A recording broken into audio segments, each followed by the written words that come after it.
वो क्षण जब पत्थर थरथरा उठे, एक पापी स्त्री की कहानी। यरूशलेम की धूल भरी सड़कें सुबह की सुनहरी धूप में चमक रही थीं। मंदिर की घंटियों की मधुर ध्वनि हवा में गूंज रही थी, जो भक्तों के दिलों में शांति और श्रद्धा का भाव जगा रही थी। लोग धीरे धीरे मंदिर की ओर बढ़ रहे थे, अपने दैनिक जीवन की चिंताओं को पीछे छोड़कर उस पवित्र स्थान पर कुछ पल बिताने के लिए, जहां वे अपने परमपिता से जुड़ सकते थे। लेकिन आज हवा में कुछ और भी था, एक कांपा हुआ तनाव, एक अनकही बेचैनी। मंदिर के प्रांगण में, जहां आमतौर पर प्रार्थनाओं और भजनों की गूंज सुनाई देती थी, आज फुसफुसाहटों और उत्सुक निगाहों का एक अजीब सा माहौल था। लोग छोटे छोटे समूहों में खड़े होकर आपस में दबी आवाज में बात कर रहे थे। उनके चेहरों पर जिज्ञासा और शायद थोड़ी सी कठोरता का भाव था। इस असामान्य कोलाहल का केंद्र एक युवा स्त्री थी। वो मंदिर के एक कोने में जमीन पर बैठी हुई थी। उसका सिर झुका हुआ था, उसके लंबे काले बाल उसके चेहरे को ढक रहे थे, मानो वो दुनिया से छिप जाना चाहती हो। उसके कपड़े अस्त व्यस्त थे, उसके हाथों में खरोंचें थीं और उसकी आंखों में भय और शर्म का गहरा सागर लहरा रहा था। उसके आसपास खड़े हुए लोग उसे घूर रहे थे, उनकी आंखों में न्याय की कठोर आग जल रही थी। कुछ ही क्षण पहले इस स्त्री को शहर की गलियों से घसीटते हुए यहाँ लाया गया था। उसे व्यभिचार के घोर पाप का दोषी पाया गया था, एक ऐसा अपराध जिसके लिए मूसा की व्यवस्था में पत्थर मारकर मृत्युदंड का विधान था। उसे पकड़ने वाले थे मंदिर के सम्मानित शास्त्री और फरीसी, वे लोग जो अपने धार्मिक ज्ञान और नियमों के कठोर पालन के लिए जाने जाते थे। उनके चेहरे पर धार्मिकता का लबादा ओढ़ा हुआ था, लेकिन उनकी आंखों में छिपी हुई उत्तेजना और आत्मसंतोष की झलक साफ दिखाई दे रही थी। वे उस स्त्री को यीशु के सामने ले आए थे। यीशु, जो अपनी शिक्षाओं, अपने चमत्कारों और अपनी करुणा के लिए पूरे यहूदिया में प्रसिद्ध थे। वे अक्सर मंदिर के प्रांगण में लोगों को उपदेश देते थे, प्रेम, क्षमा और ईश्वर के राज्य के बारे में बताते थे। शास्त्री और फरीसी यीशु की बढ़ती हुई लोकप्रियता से ईर्ष्या करते थे और अक्सर उन्हें मुश्किल में फंसाने की कोशिश करते थे। आज उन्हें एक सुनहरा अवसर दिखाई दे रहा था। उन्होंने यीशु के सामने उस पापी स्त्री को खड़ा किया। उनके स्वर में बनावटी क्रोध और धार्मिकता का प्रदर्शन था। गुरुजी, उनमें से एक ने कहा, ये स्त्री व्यभिचार करते हुए रंगे हाथों पकड़ी गई है। मूसा की व्यवस्था में ऐसी स्त्रियों को पत्थर मारकर मार डालने का आदेश है। आप इस बारे में क्या कहते हैं? उनका प्रश्न एक जाल था। यदि यीशु कहते कि स्त्री को पत्थर मार देना चाहिए, तो उनकी करुणा और क्षमा की शिक्षाओं का खंडन होता और उनके अनुयायी निराश हो जाते।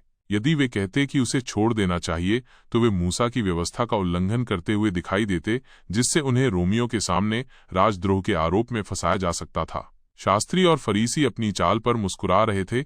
उन्हें विश्वास था कि उन्होंने यीशु को एक ऐसी दुविधा में डाल दिया है जिससे वे बच नहीं सकते। यीशु ने उनकी ओर देखा। उनकी आंखों में न तो क्रोध था और न ही तिरस्कार, बल्कि एक गहरी उदासी और करुणा का भाव था। उन्होंने तुरंत कोई उत्तर नहीं दिया। इसके बजाय वे नीचे झुके और अपनी उंगली से जमीन पर कुछ लिखने लगे। मंदिर के कठोर पत्थरों पर उनकी उंगली धीरे धीरे चलती रही, लेकिन किसी को ये समझ में नहीं आया कि वे क्या लिख रहे थे। शास्त्री और फरीसी अधीर होने लगे।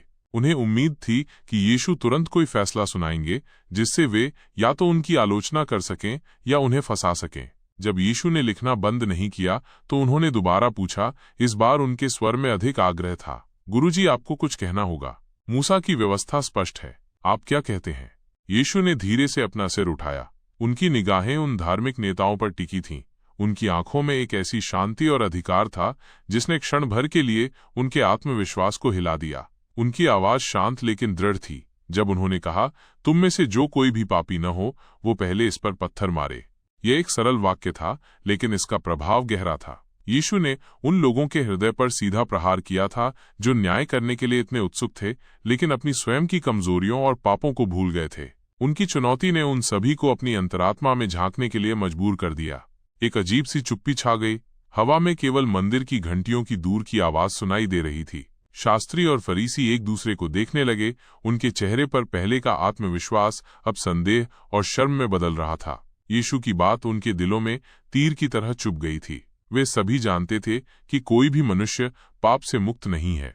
हर किसी के जीवन में ऐसे क्षण आए थे जब वे भटक गए थे, जब उन्होंने उन नियमों का उल्लंघन किया था जिन्हें वे दूसरों पर इतनी कठोरता से लागू कर रहे थे। सबसे पहले सबसे बूढ़ा शास्त्री धीरे से पीछे हटा। उसके चेहरे पर एक गहरी उदासी थी, मानो उसे अपने जीवन भर के पापों का बोझ अचानक महसूस हो गया हो। फिर एक एक करके बाकी के शास्त्री और फरीसी भी चुपचाप वहां से खिसकने लगे। उनकी आंखों में अब वो कठोरता नहीं थी, बल्कि एक अजीब सी बेचैनी और आत्मनिरीक्षण का भाव था। उनके हाथों में जो पत्थर उस स्त्री को मारने के लिए उठाए गए थे, वे अब भारी और अर्थहीन लग रहे थे। कुछ ही देर में यीशु और वो स्त्री अकेले रह गए। यीशु ने फिर से अपना सिर उठाया और उस स्त्री की ओर देखा। उसकी आंखें अभी भी आंसुओं से भरी हुई थीं, लेकिन अब उनमें भय के साथ साथ एक हल्की सी उम्मीद की किरण भी दिखाई दे रही थी। यीशु ने कोमल स्वर में पूछा, हे स्त्री, वे कहाँ गए? क्या किसी ने तुझे दोषी ठहराया? उसने अपनी सिसकियों के बीच कहा, कोई नहीं प्रभु। यीशु ने कहा, मैं भी तुझे दोषी नहीं ठहराता। जा और अब से फिर पाप मत करना। यह क्षण करुणा और क्षमा का एक अद्भुत उदाहरण था। यीशु ने न तो उस स्त्री के पाप को अनदेखा किया और न ही उसे दंडित करने वालों के साथ सहमति व्यक्त की। उन्होंने उस व्यवस्था के सार को उजागर किया जो प्रेम, दया और पश्चाताप पर आधारित थी। उन्होंने दिखाया कि सच्चा न्याय बदला लेने या दंडित करने में नहीं है, बल्कि पाप को समझने और क्षमा करने में है। उस दिन मंदिर के प्रांगण में पत्थर थरथरा उठे थे, न केवल उन लोगों के हाथों में जो उन्हें फेंकने आए थे, बल्कि उस कठोर व्यवस्था के हृदय में भी जो केवल दंड और मृत्यु जानती थी। यीशु ने एक नया मार्ग दिखाया था, एक ऐसा मार्ग जो प्रेम, करुणा और क्षमा से भरा हुआ था। उन्होंने उस पापी स्त्री को एक नया जीवन दिया था, एक अवसर दिया था कि वो अपने अतीत के बोझ को छोड़कर एक बेहतर भविष्य की ओर बढ़ सके। वह स्त्री यीशु के चरणों में गिर पड़ी। उसके हृदय में कृतज्ञता और प्रेम का ज्वार उमड़ रहा था। उसने अपने आंसुओं से उनके पैरों को धोया और अपने बालों से पोंछा। वह जानती थी कि उसे एक ऐसा अनमोल उपहार मिला है जिसकी वो कभी कल्पना भी नहीं कर सकती थी, क्षमा और एक नया आरंभ। जब वो मंदिर के प्रांगण से बाहर निकली तो दुनिया उसे अब वैसी नहीं दिखाई दे रही थी जैसी पहले थी। उसके ऊपर से पाप और शर्म का भारी बोझ उतर गया था। हवा में एक नई ताजगी थी, सूर्य की किरणें अधिक उज्ज्वल लग रही थीं और उसके हृदय में एक ऐसी शांति थी जिसे उसने पहले कभी महसूस नहीं किया था। उस दिन की घटना सदियों तक याद रखी जाएगी। यह हमें सिखाती है कि हम सभी पापी हैं और हमें दूसरों पर कठोर न्याय करने का कोई अधिकार नहीं है। यह हमें ये भी सिखाती है कि ईश्वर की करुणा असीम है और वो हमेशा हमें क्षमा करने और एक नया जीवन शुरू करने के लिए तैयार है, यदि हम सच्चे हृदय से पश्चाताप करें।